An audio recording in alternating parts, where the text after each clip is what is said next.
explicação que está em 1 Tessalonicenses capítulo 4, ali, onde ele fala, olha, quem sobe primeiro? Quem já morreu? Quem vai morrer? Quem vai primeiro aqui? Aí ele vai falar, não, porque já havia ali uma insinuação da volta de Jesus, os mortos. Quando você lê lá o texto de Tessalonicenses, né, ele está nesse embate sobre os que dormem no Senhor vão subir primeiro, vão subir por último, não vão subir. Sabe, o entendimento acerca da ressurreição. Ele precisa esclarecer isso, ele precisa, a partir 4, verso 13, lá em diante, ele vai esclarecer isso. Ele vai falar sobre essa questão, não quero que vocês sejam ignorantes em relação aos que faleceram ou aos que dormem. Dormir aqui é morte, tá bom? Não é tirar uma soneca. Assim como lá em 1 Coríntios capítulo 11. Por isso há entre vós muitos que dormem, não é isso? Dormir lá e faleceu, morto. Então a igreja de Corinto estava sob um juízo divino. Algumas pessoas, por causa da desobediência que existia ali dentro, estavam morrendo, porque ela estava sob um juízo divino naquele momento. Então não era uma queda espiritual, abaixou o nível, como algumas pessoas falam. As pessoas estavam morrendo mesmo. Não se entristeça, ele vai falar aqui, não se entristeça com os outros como que não tivesse esperança, porque se nós cremos que Jesus morreu, ressuscitou, também devemos crer que Deus, por meio de Jesus, há de trazer juntamente com ele os que faleceram. Então ele estava vendo algum tipo de problema relacionado a essa questão da ressurreição. Ele teve que fazer o quê? Corrigir essa rota. Falar, não, vai todo mundo subir. Quem morreu, ressuscita, sobe. Nós, os que estivermos vivos, seremos por ele arrebatados. Então é aqui que entra essa questão. Então, 1 Tessalonicenses tem esse propósito: encorajar, consolar e esclarecer questões relacionadas à ressurreição e à segunda vinda de Jesus Cristo. Segundo Tessalonicenses, o ano 51 e 52. Ele quer corrigir um mal entendido relacionado também à segunda vinda.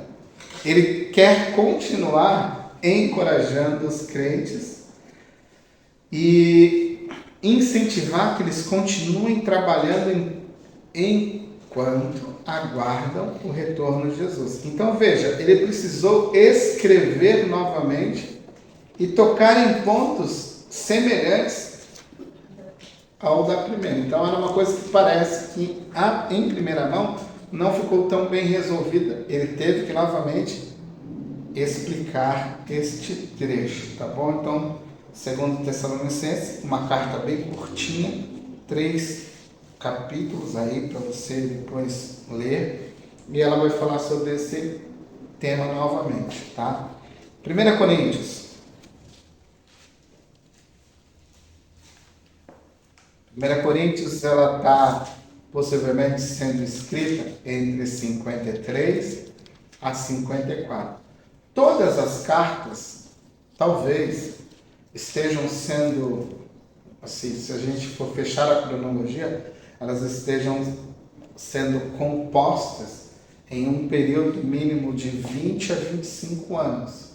Não muito mais do que isso. Se você for ver as datas, elas estão 48, 49, 50, 52, elas estão mais ou menos nessa margem de 15, 20, 25 anos, mais ou menos. E quando você faz um link aqui entre a morte e a carta, ou as cartas, você pode perceber que é um período muito curto entre a morte e as cartas sendo produzidas. Então, Nós estamos falando que após a morte, em 20 anos, você já tem cartas sendo escritas, ou dentro desse período, cartas sendo enviadas a respeito da morte, ressurreição. É um período muito curto. Por que isso é importante? Porque lenda e mito leva muito tempo para se fundamentar, para criar raiz dentro de uma sociedade ou dentro de uma seita. Isso leva tempo, isso não é da noite para o dia. Então, aqui nós temos um período muito curto. Por exemplo, em 1 Coríntios, ele vai falar assim, olha, ele foi visto por este, ele foi visto por aquele, ele foi visto por esse aqui, ele foi visto por esse aqui. Aí, no trechinho lá no meio, ele vai falar assim, ele também foi visto por mais de 500 irmãos, dos quais ainda estão vivos. Então ele está dizendo, se você não quiser acreditar no que eu estou falando sobre a ressurreição de Jesus Cristo, existem mais de 500 irmãos que o viram e muitos estão vivos. Você pode ir lá conversar com eles. Entendeu? Aí depois ele vai falar, e também foi visto por mim. Então, 1 Coríntios, ele vai falar também sobre essas questões. Ele vai falar sobre... Ele vai tratar sobre divisões, problemas de divisões que acontecem nessa comunidade de Corinto. Alguns vão dizer, eu sou de Paulo, outros vão dizer, eu sou de Apolo. Aí o mais santarrão vai dizer, eu sou de Paulo, sou muito menos de Apolo, eu sou de Cristo. Mas esse eu sou de Cristo não é um ponto positivo, é um ponto negativo, porque ele está querendo se sobressair sobre os demais, no sentido de orgulho. Eu não sigo Paulo, eu não sigo muito menos apóstolo, eu não sigo esses camaradas, eu sigo Jesus. Sabe, a fala não é uma fala de humildade, é uma fala de soberba e condenar os outros que estão seguindo. Sabe quando me coloco numa... eu fiz... Sabe aquele... não sei se você já teve esse tipo de amigo. Tu fala assim, cara, eu comprei uma moto. Aí ele fala, pô, mas tu não sabe a moto que eu comprei. Cara, eu consegui tal coisa. Tu não viu o que eu consegui. Sabe aquele cara que sempre tenta te humilhar? Não, mas geralmente eram as doenças. Tô com dor de cabeça. Não, cara, eu vomitei. Eu não quero falar dele. Mas sabe assim, aquela pessoa que não quer ficar por baixo? Sim. Ela sempre quer se sobressair. Pô, tu conseguiu esse carro aí, tu não sabe o carro que eu consegui. Você tem tantos anos na igreja que eu nasci no Evangelho. É mais ou menos isso que está acontecendo em 1 Coríntios. E essa questão é uma briga, né? Paulo está comendo lá dentro da comunidade de Corinto.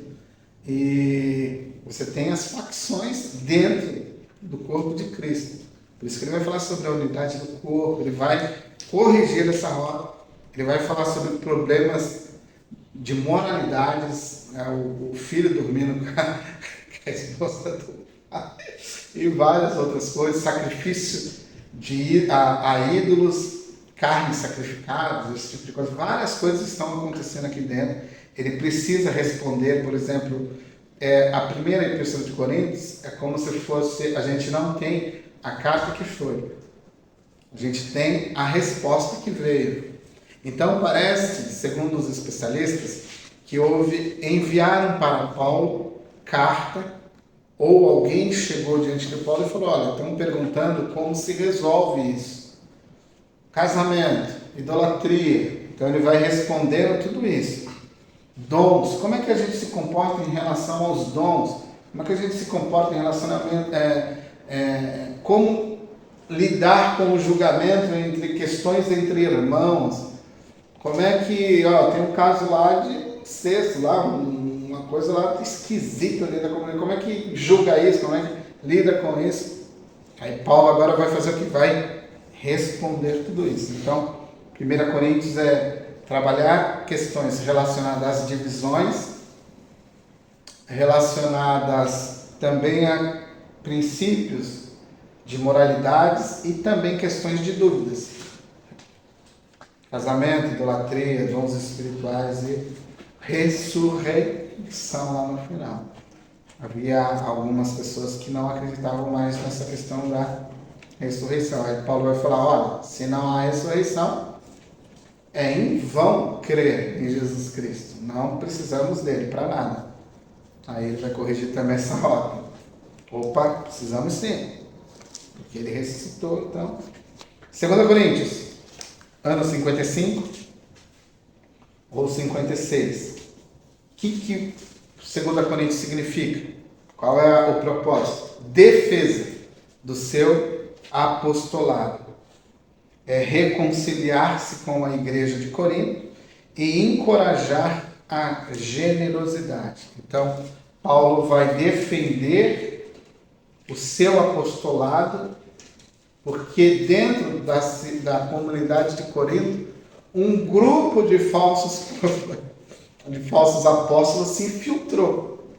E está dizendo que Paulo não é apóstolo, eu sou apóstolo. E tu vê, agora vamos dar aquela cutucada, né? Falso apóstolo tem desde aquele... Quem lê entende, né? Falso apóstolo tem desde aquela época. Sempre teve alguém querendo ser apóstolo, né? Hoje não está diferente, porque a gente tem de apóstolo aí saindo pelo ladrão. Mas eles são paus. Então ele queria reconciliar a igreja de Corinto e encorajar a generosidade, né? Ele vai pedir uma oferta lá e coisa tal. Então esse é o contexto de 2 Coríntios, tá? Ele vai fazer essa defesa, por isso que você leu lá comigo, 2 Coríntios 11, onde ele coloca todos, se eles são, eu sou também. Se eles fazem, eu também faço.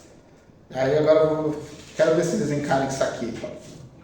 Começa a falar sobre toda aquela questão de nos humilhar, né? Que ele nos humilha, né, gente? Ali metade desistiu de ser apóstolo. Oi? Ali metade desistiu de ser apóstolo. Nem vamos tocar nesse... nem vamos tocar nesse vespeiro. Queria ver se os apóstolos queriam isso mesmo. Apóstolo sentado na cadeira, debaixo, atrás de uma mesa, é fácil. Pregando em congresso, vixi, mas esse é um assunto muito... para uma outra pessoa que eu não sei como falar disso. Me dá nos nervos. Romanos 5. Aí eu falei, contigo. Romanos 56 ou 57. É a epístola aos Romanos, o período em que ela vai ser escrita, tá? Qual é o propósito? Roma é uma igreja que Paulo não fundou e nunca foi lá. Só que ele vai dar uma passadinha lá, porque ele pretende ir para Espanha. Então ele vai passar por Roma, vai querer receber de Roma uma oferta para que ele possa alcançar a Espanha. Então aí há um jogo aí de 56, 57. As datas elas não são tão precisas, tá? Mas ela está dentro desse jogo aí, desse período.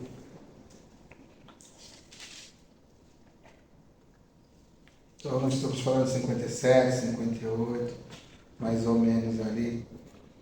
E qual é o propósito? Paulo apresentando o seu evangelho.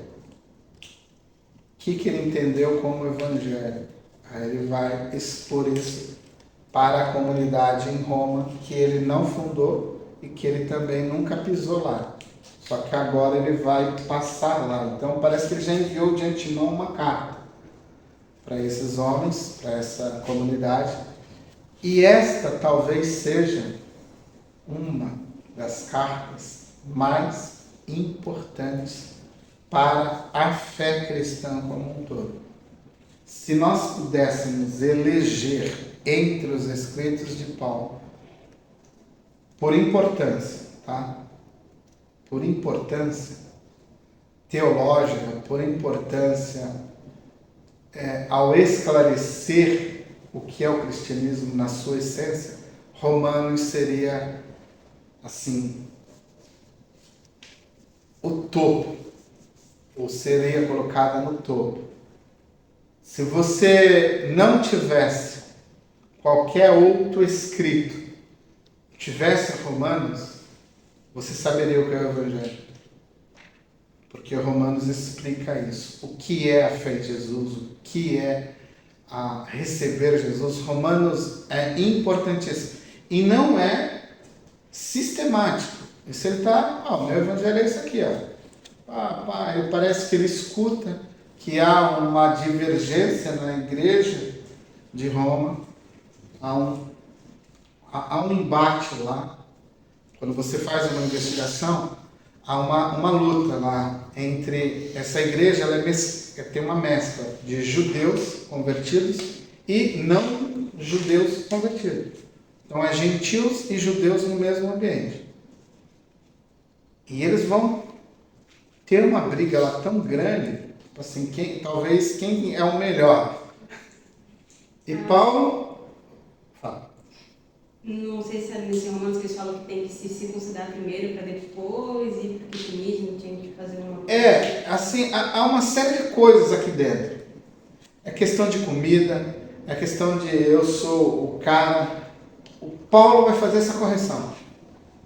Ele vai corrigir isso. Ele fala, aí ele começa. O Evangelho é o poder de Deus. Neste Evangelho não há pessoa certa, não há gregos, não há judeus, não há um... Aí ele vai igualar todo mundo. Não há um justo sequer. Todos são justificados pela fé em Cristo Jesus. Aí ele vai começando. Aí ele vai indo. Vai usar os exemplos. O primeiro Adão trouxe a morte, o segundo Adão trouxe a vida. Justificados como Abraão, pela fé. Ele vem tudo isso. Aí lá no finalzinho, indo para o finalzinho, capítulo 12 em diante, ele vai colocar as ordens práticas que estão relacionadas a comer, a beber, a respeitar as autoridades. Então ele vai falar de tudo isso dentro dessa epístola. Ele vai trazer a união entre judeus e gentios por causa da fé. Então, parece que ele está apaziguando. Aí lembra do capítulo 9, 10 de Romanos? Ele falou, olha, Deus escolhe quem Ele quer. Aí ele vai, você judeu não precisa se gloriar. Mas você, gentil, também não precisa ficar aí soberbão, porque você veio aqui como um enxerto. Nem Deus você tinha, muito menos promessa. Você está aqui de misericórdia e graça. Então você está sendo colocado aqui. Mas não fique altivo por causa disso. Não se acha, né? Não se acha, mais ou menos isso. Abaixa a tua bola. É isso aí. E o outro ele está falando, mas você também não é tudo isso, gente. Aí no geral ele está falando, nenhum nem outro. Vocês todos são iguais. Então, mas no geral, essa é uma carta importantíssima para a nossa fé, porque ela traz uma explicação assim. Não tem, talvez, uma que chegue, não é igual, mas se destaca também por uma outra questão, é Efésios, mas não é igual. Não há nenhuma outra semelhante a Romanos, cara. É muito importante essa carta. Filipenses, anos 60, 62. Tá bom? Propósito. Essa é uma carta muito pessoal. Ela se destaca pela alegria. Alegrai-vos, regozijai-vos comigo, alegrai-vos. Essa é a palavra que mais se destaca na Epístola aos Filipenses. Filipenses tem um dos hinos mais famosos, que não teve por usurpação, ser igual a Deus, foi obediente à morte de cruz, Deus lhe deu um nome que está acima de todo nome, a qual todo joelho. Isso possivelmente assim, 99,99% dos eruditos e dos estudiosos de Novo Testamento falam que isso é um hino que a igreja cantava e Paulo possivelmente colocou na sua carta, que é Filipenses 2, ali onde ele fala sobre esse maravilhoso, essa maravilhosa declaração acerca de Jesus Cristo, né? Que sendo Deus, não teve por usurpação ser igual a Deus, tornou-se servo, foi obediente até a morte de cruz, mas Deus lhe deu. Então a exaltação da pessoa de Jesus Cristo, esse é um hino famosíssimo, né? Dentro de Filipenses, E Filipenses ela tem como o seu propósito, porque ela foi escrita para agradecer, primeiramente, um apoio financeiro que ele recebeu. Isso está lá na parte do capítulo 4, que é muito usado fora do contexto, né? Todas as coisas posso naquele que me fortalece. Mas tirado do contexto, está retirado do contexto, ele fala, posso passar necessidade, posso passar uma boa prosperidade, tudo posso passar em Cristo Jesus. Aí ele vai, se você ler o restante dos versos, é um agradecimento pelo apoio financeiro que ele teve, tá bom? Ele quer encorajar também a unidade, ele quer exaltar a humildade, por isso que está o hino que fala da humildade de Jesus, sendo humilde, e a alegria no meio das dificuldades. Então, Filipenses ela tem essa observação aqui, tá bom? Próxima carta, Colossenses.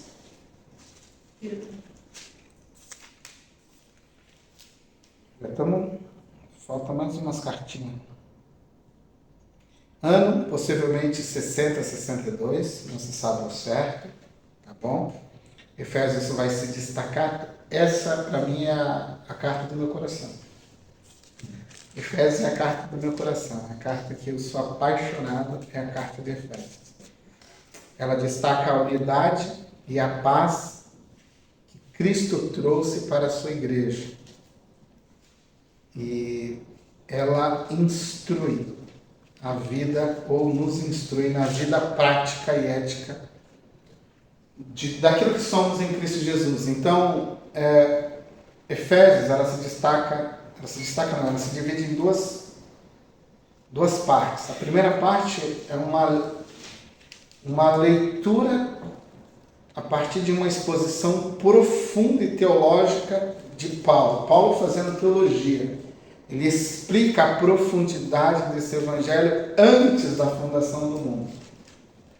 Então ele fala antes do mundo existir, ele vai falar deste evangelho que está na mente de Deus nos ambientes celestiais. Aí ele vai ele vai orar para que a igreja de Éfeso se aprofunde nisso. Aí isso vai até o 3, do 4 ao 6, tudo ordem prática. Andem como filhos da luz, andem como filhos de Deus.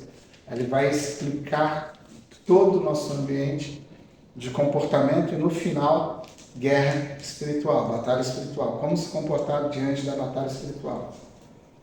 E não é aquela luta maluca que você vê algumas pessoas falarem. Tudo que está na armadura é de ordem prática e de ordem moral. Verdade, justiça e moralidade. Conceitos morais. Fé e palavra são de ambientes de verdades práticas. Fé em Cristo Jesus, palavra, leitura. E toda aquela armadura é construída em um aspecto prático, tá bom? Próxima cartinha, Filemão.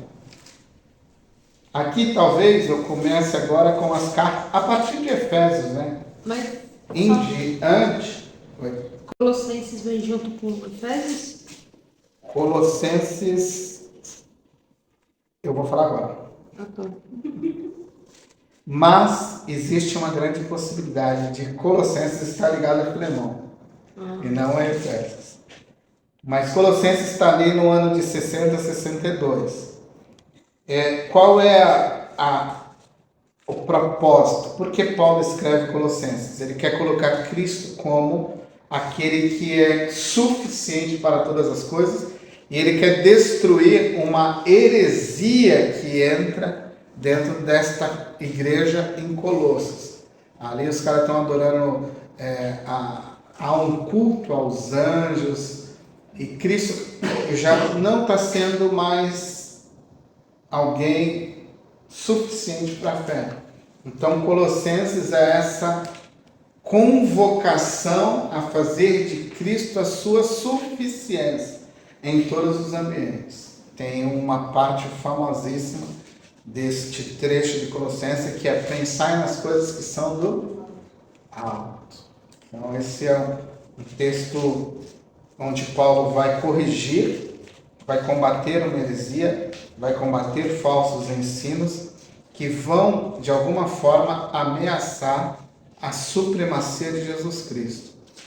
E aí vai fazer essa ênfase sobre a suficiência de Cristo e essa salvação e a vida cristã.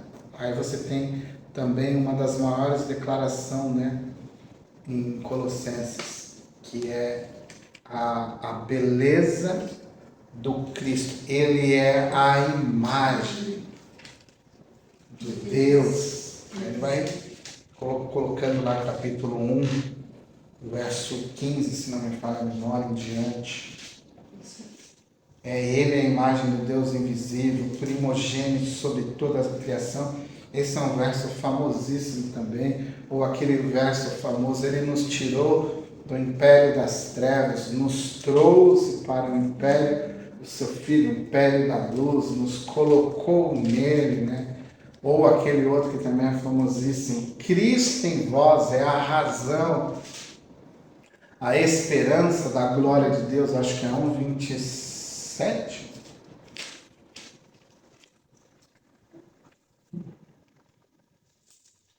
É isso mesmo, 1:27. Que diz lá, Cristo em vós a esperança da glória. Então tem trechos dentro de Colossenses que são fenomenais. Filemon, possivelmente Filemon, são relacionados. Há quem diga que são cartas que foram enviadas quase que no mesmo período, porque quem vinha da igreja de Colossos é o próprio Filemon e Epafrodito e outras pessoas aí desse contexto. Filemon é uma carta fabulosa, muitas vezes pouco pregada e pouco observada, mas de uma profundidade aqui muito interessante. Paulo intercede pelo escravo fugitivo Onésimo, pedindo que Filemon receba como irmão em Cristo. Eu já ministrei Filemon aqui um culto de domingo de manhã. Preguei sobre Filemon. Quem é o teu Onésimo? Que você precisa liberar.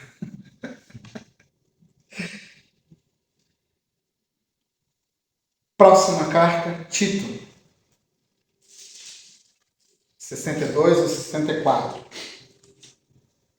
Aqui é uma carta que as três que vão agora na sequência, Tito, 1 Timóteo e 2 Timóteo, é uma carta que lida com organização de uma igreja local. Então, aqui Paulo está instruindo Tito na organização de uma igreja que está em Creta. Tá?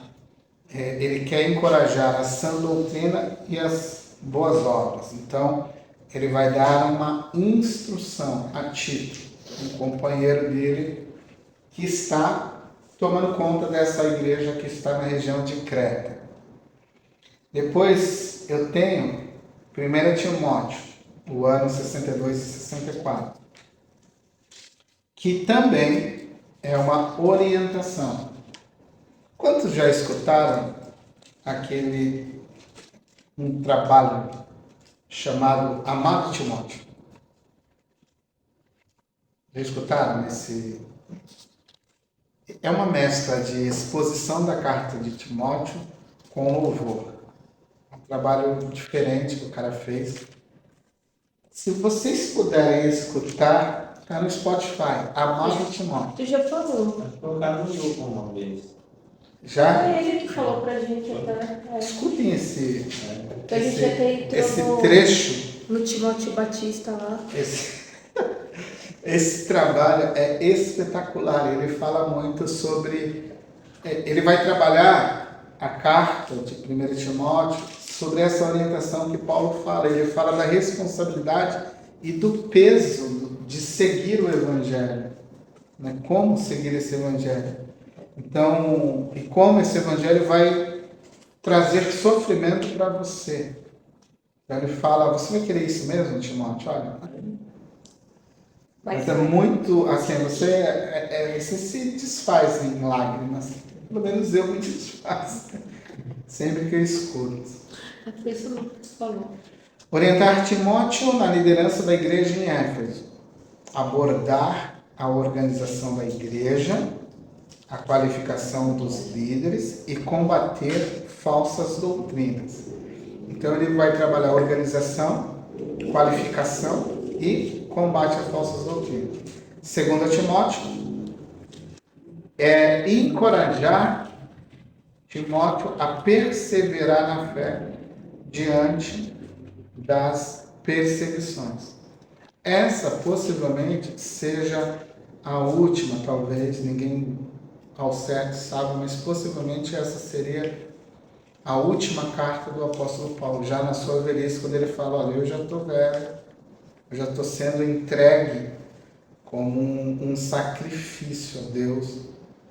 E há quem diga que entre 60, não dá para datar assim ao certo, mas é 64, ou entre 64 e 67, ele vai ser Morto. decapitado. Então, ele está oferecendo, possivelmente, os seus últimos conselhos na velhice já ao jovem Timóteo, encorajando esse jovem Timóteo a manter-se firme diante das perseguições e diante dos grandes desafios que são apresentados a ele. Timóteo, assim, em Éfeso, está lidando com muitos falsos mestres e falsos obreiros dentro da igreja de Éfeso. E Paulo o envia para combater esses homens e ordenar essa igreja. Isso ele vai, lembra, se você leu, se não me falha a memória, o capítulo 20 de Atos, você vai ver ele falando isso lá. Estou indo embora, mas estão esperando a minha partida. Quando eu partir, os lobos de dentro vão se revelar para tentar destruir a própria igreja. Isso ele está falando para os presbíteros da igreja de Éfeso que vão ficar lá. Ele está indo embora, eles começam a chorar, porque eles não vão ver mais Paulo. Depois Paulo envia o seu querido filho na fé, Timóteo, para auxiliar, ordenar. Então, assim, português mais claro, Timóteo vai pegar a mão, puxa, e vai ter que encarar ela, por amor à igreja. E ele vai, assim, eu não tenho, ele fala, não tenho ninguém melhor do que Timóteo para me enviar. Timóteo é o cara que vai lidar com tudo isso aí. E ele fala, olha para mim, Timóteo, veja como eu agi, haja também, tudo aquilo que você aprendeu de mim, não fique tímido, ele vai incentivar, né? Parece que Timóteo fica meio receoso, meio temeroso diante de tudo isso. Ele vai falar, não, Timóteo, seja valente aí, enfrente esses homens, o Evangelho precisa disso. E ele vai trabalhando todo esse contexto. Concluo. Estudar as epístolas de Paulo, as epístolas paulinas, em sua ordem cronológica, nos permite entender o desenvolvimento da teologia de Paulo. As suas instruções práticas para a igreja, as suas bases conservadoras, evangélicas. Estas cartas, elas são fundamentais para nós compreendermos as doutrinas cristãs e a vida da igreja primitiva, além de fornecer para mim e para você informações valiosíssimas, orientações muito preciosas. E, pasme, quase ninguém prega as epístolas de Paulo. São raras as pregações em Paulo, nos textos paulinos de orientações, de exaltação de Cristo, em todas as esferas. Você pouco vê as pessoas ministrarem ou pregarem sobre as epístolas de Paulo. Então, esse é o nosso contexto Você amanhã receberá esse material. Alguma dúvida sobre Paulo e suas cartas? Pode coisar aqui?